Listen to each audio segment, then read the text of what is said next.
আবারও নিয়ে এলাম নতুন একটা রেসিপি। শীতের দিনে বাজারে প্রচুর পরিমাণ সিম পাওয়া যাচ্ছে।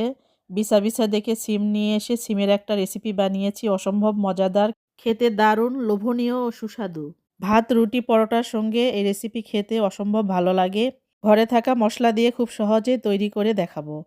এখানে বিছা বিছা কিছু সিম নিয়েছি। সিমের সাইডের আঁশ কেটে ফেলে দিয়ে মাঝখানি কেটে এভাবে সবগুলো কেটে নিব। সবগুলো এভাবে কেটে নেওয়া হয়ে গেছে। এখন আলু কেটে নিব। এখানে দেশি আলু নিয়েছি, পাকড়ি আলু। এই আলু খেতে খুব ভালো লাগে। মোটা ঝুরি করে এই আলুগুলো কেটে পানিতে রেখে দিব। পানিতে না রাখলে আলু কালো হয়ে যায়। এভাবে সবগুলো আলু কেটে নিলাম।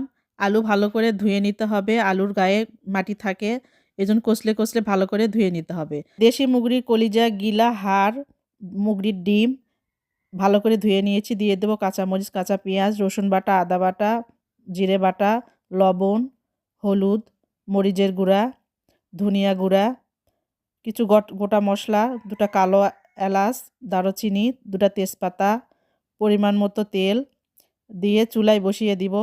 মুগরির মাংস কাঁচা মশলার গন্ধ যাওয়া পর্যন্ত অনবরত নেড়ে চেড়ে মাংসটা কষিয়ে নিব। এভাবে কষালে খেতে ভালো লাগবে। অনবরত নেড়ে চেড়ে ভালো করে কষিয়ে নিলে এটা খেতে ভালো লাগে। এই পর্যায়ে দিয়ে দেব পরিমাণ মতো পানি। দিয়ে ভালো করে নেড়ে চেড়ে ঢাকনা দিয়ে ঢেকে বেশ কিছুক্ষণ ধরে রান্না করব। মাংসটা কষানো হয়ে গেছে। মুগরির মাংস 50% সিদ্ধ হয়ে গেছে। মাংস থেকে তেল ছেড়ে দিয়েছে। এই পর্যায়ে দিয়ে দিব কেটে রাখা আলু, দিয়ে ভালো করে মিশিয়ে নেব। দিয়ে দেব কেটে রাখা সিম, দিয়ে মাংসের সাথে ভালো করে মিশিয়ে নিব। মিশিয়ে নিয়ে বেশ কিছুক্ষণ ধরে রান্না করব। রান্না করতে সময় ও ধৈর্য দুটোই লাগবে, না হলে রান্না সুস্বাদু হয় না। দিয়ে দিব সামান্য পরিমাণ পানি।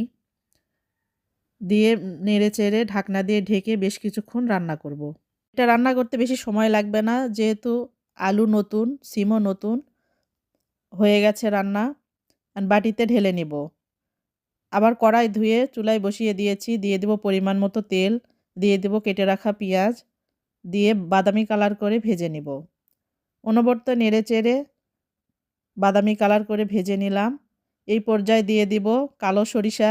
সরিষা দিয়ে সিমের এই বাগার দিলে খেতে অসম্ভব ভালো লাগে। স্বাদ বাড়ানোর জন্য দিয়ে দিলাম গোটা জিরা। গোটা জিরার ফ্লেভারটা আরও সুন্দর লাগে। পেঁয়াজের সুন্দর একটা কালার এসেছে।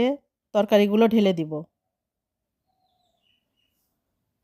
দিয়ে ভালো করে নেড়ে চেড়ে মশলার সাথে মিশিয়ে নিব। এভাবে রান্না করলে খেতে অসম্ভব ভালো লাগে। এই সিমের এই রেসিপি একবার বানিয়ে খেলে বারবার খেতে